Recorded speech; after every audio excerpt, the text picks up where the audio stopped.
नमस्कार मित्रांनो, मी काली माझ्या ब्लॉग मध्ये तुमचे स्वागत आहे। तर आज गुरुवार म्हटल्यानंतर आमचं ठरलेल्याप्रमाणे आम्ही साईबाबाच्या मंदिरात चाललो आहे।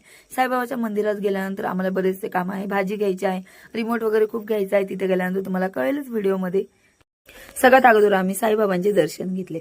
दर गुरुवारी साईबाबाच्या मंदिरात आम्ही न चुकता जात असतो आणि दर गुरुवारी साईबाबाच्या मंदिरात आपल्याला मिळतो। आणि प्रसाद वगैरे घेतल्यानंतर आम्ही रिमोट वगैरे घेतला। रिमोट घेतल्यानंतर आम्ही निर्मळ ट्रेडर्स या शॉप मध्ये आलो।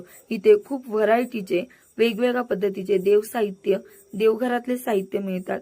तसेच धूप, अगरबत्ती, चंदन, हळद, कुंकू सगळे देवघरातले आपल्याला इथे साहित्य मिळतात।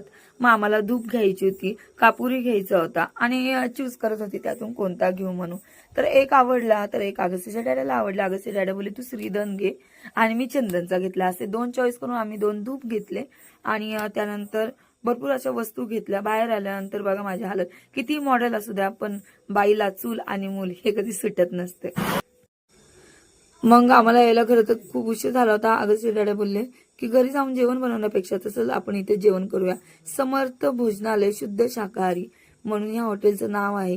हे हॉटेल कुठे आहे तुम्हाला सांगते, शिवाजी महाराज पुतळा, कराड, बेदा चौकला जाताना हा रोड आहे, तिथेच टर्नलाच हे हॉटेल आहे।